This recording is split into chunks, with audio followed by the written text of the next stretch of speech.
to Outlander Media Network. My name is Kirby Lee Bailey, and we are at Full Moon Tattoo and Horror Convention, and we're getting ready to interview the folks that have produced the new movie, Deathwoods. Introduce yourself, guys. Tell me what you do.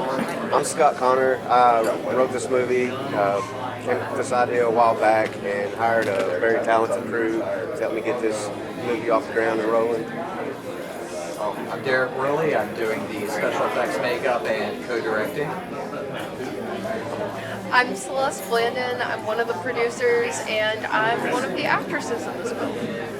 And I'm Jake Veronica. I am a co-writer, co-director, producer, and also I play a small role. Awesome.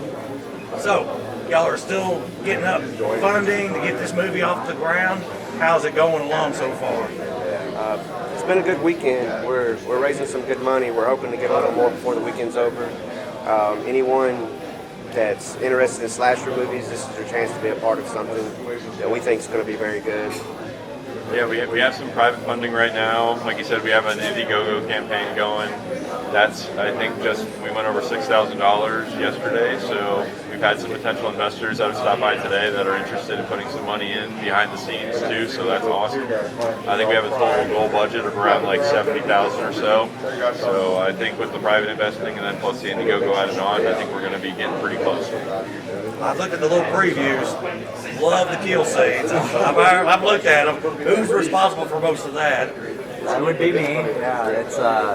Yeah, we knew going in we had to have something that was gonna literally and figuratively blow people's minds, you know. So it's going in to shoot that opening scene of the film that was used to cut the trailer that you saw, you know, that we knew it had to be crazy, it had to be bloody, and it's funny because that all happens from the beginning, and as the film goes on, they just get bigger and crazier as it goes. So this is just a very, very small, very tame taste of what we have coming.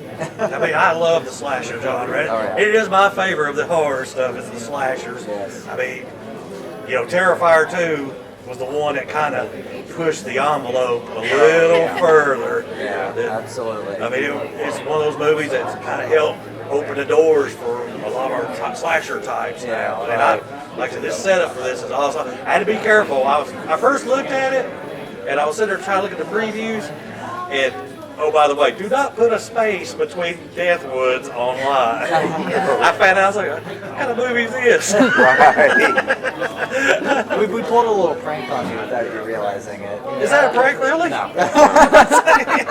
No, I saw something on there that was with the space, and I was like, and it looked like some shorts, but no, that's not what we're doing, not at all. Oh, believe me, I looked at it twice, and I was like, Just had to be double sure. wait a minute, let me retry this again, because she was showing me, my camera person was showing me, she said, here, pull this up right here. Oh, okay, this makes more sense. And if you pull up Deathwood's teaser trailer, that's where you get the actual teaser. Yeah. Right. And did you say your last name was Woods? Connor. Connor. Okay, Yeah. I thought for a minute you said it was Woods. I was like, okay. I thought for a minute, I said, did we name it after you? That's pretty cool. So, what movie has influenced y'all to lead into Deathwoods? I grew up on Friday the 13th. I went to the theaters and saw part 3 as an 8-year-old in the theaters and saw them all. So I just decided, you know, this is my favorite genre. I want to make something similar to what I grew up on. So I started writing and tried to come up with something a little different, a little more unique. And then here we are. It's a very classic American slasher. I think the audience that loves that genre, they're going to find that this movie is very nostalgic for them. They're going to feel like they've already seen it. It's a blueprint that a lot of these movies follow. And I think that's going to be something that people like because they're already comfortable with it. They're already drawn in. They're like, oh, I know this. I love this. And they're going to like it from the get-go. Especially with all the over-the-top practical effects, no CGI. It's going to be all real and that type of stuff. We're actually going to kill people. We're actually going We're doing it for real this time. Deathwoods, you know. But it seems like the slasher movies are starting to get popular again. You have several coming out over the last few months, and especially the holiday-based ones. And so we're trying to go with that modern look, but go back to the 80s where you got the practical effects. You don't see the fake CGI blood everywhere. Everything we're doing is legit, and we want to give you what you miss with a modern twist. Well, let me ask this question, because Friday the 13th, Part 3, I saw it in the theater, too, and I think I was like 11 or 12. let me ask this question. When that guy, when they squashed him, did you put your hands out like this to catch the eyeballs? No, I pulled my glasses down because I was so little anyway. The glasses were falling off, so I had to hold them up. And every time I saw Jason, they went like this, and the screen got blurry, and I was fine. Yeah. So, but then I begged my dad to take me to see everyone after that, though. So Naturally. Well, yeah, I mean, like my first movie was, I was 5 and saw Jaws 1, and okay, I was scared to get in a swimming pool for about a month. I saw they did a re-release of the Texas Chainsaw Massacre in '78, and I saw that at 5 in the theater. That was my first theatrical experience. But you know, you're going with that, like Texas Chainsaw Massacre. We just saw, and I forget how good that movie really is. We went and saw it at Full Moon Cinema not too long ago. And there's some spots in that movie that will make you jump. Yeah. Even though this movie was made in the '70s and you're looking at the special effects, they're a little more dated, but Yeah. that movie, It's so realistic. Yeah.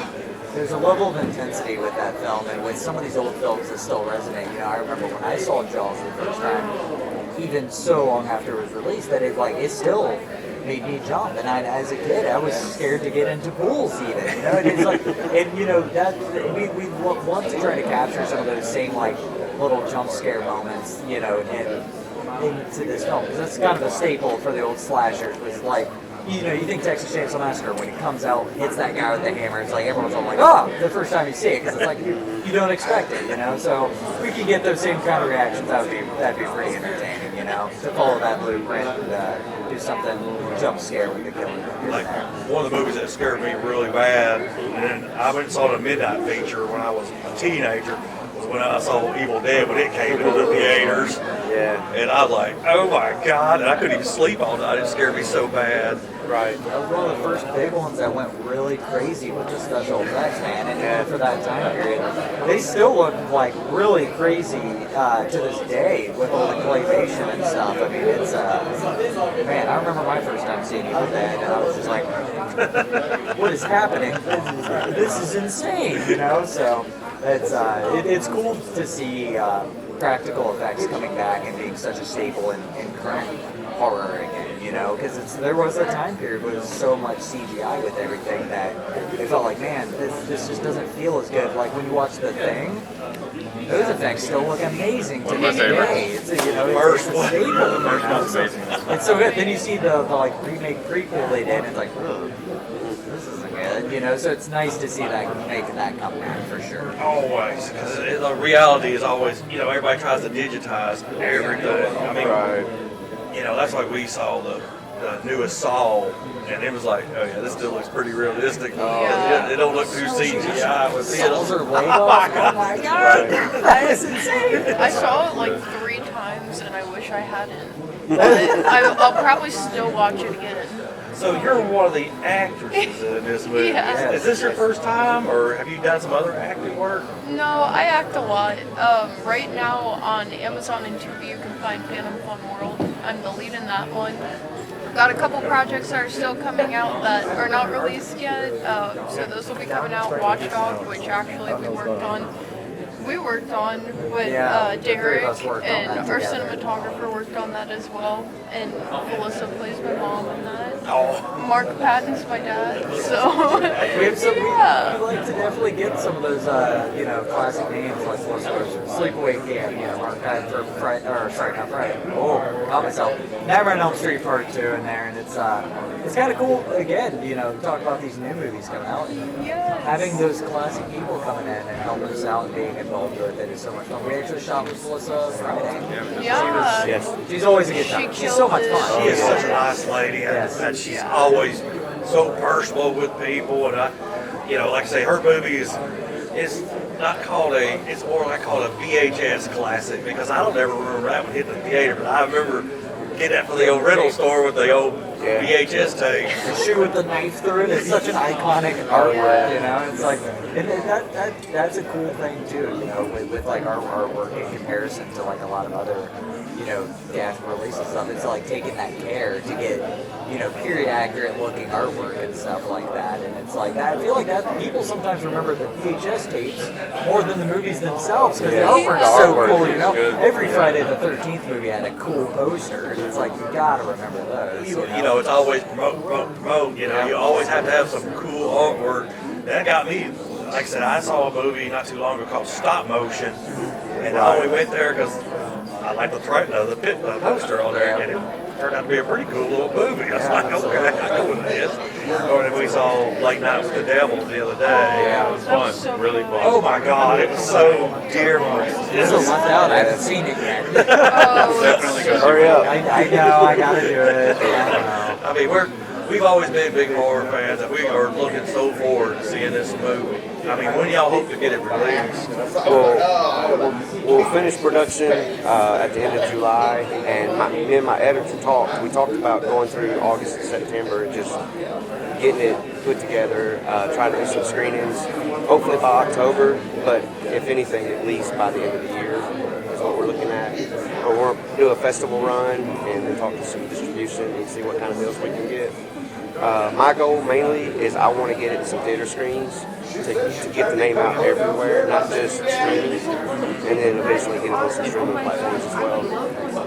And sometimes, when it comes to editing, we've all been on that side of things to watch it. And, sometimes you can get it done in a couple months. Sometimes it takes a year. It's hard to put a stamp on those things sometimes. But we got a really good team on this one. In front of the camera, behind the camera, we got an incredible group of people making this, and I have no doubt that by the end of the year we'll have some good stuff to show people, for sure. And we definitely want to see it in the movie theater because we are geeks. We rarely stream movies. Every movie we usually see is in the movie theater. I was like, we were there the other night for the opening of Who, Blood and Honey 2. We were there the other night, and we made sure we were there opening night. We, like I said, we go to the movie theater. I can't remember last time I streamed a movie. I mean, I rarely. It's something about watching a horror film on the big screen that just makes you just like, whoa. Like one of the big thrills is like they come with that 4D thing. I remember I saw It number 2 in 4D, and I felt like I was in a fun house. With the kills we're going to have in this, they deserve to be on a theater screen. I would love to see that. I definitely would. And we're going to wrap this up. We appreciate y'all taking time out of your schedule. And I hope y'all are enjoying the festival here. Tattoo and Marcus. I almost had a senior moment. We appreciate y'all taking time for Deathwoods. We'll definitely be watching out for it later in the year. And everybody follow these guys on Facebook, Instagram. And we got an Indiegogo campaign going right now too. Indiegogo campaign also. All social platforms. Just keep checking. And like I say, we hope to have this movie out by the end of the year. Outlander Media, we're out of here. Peace.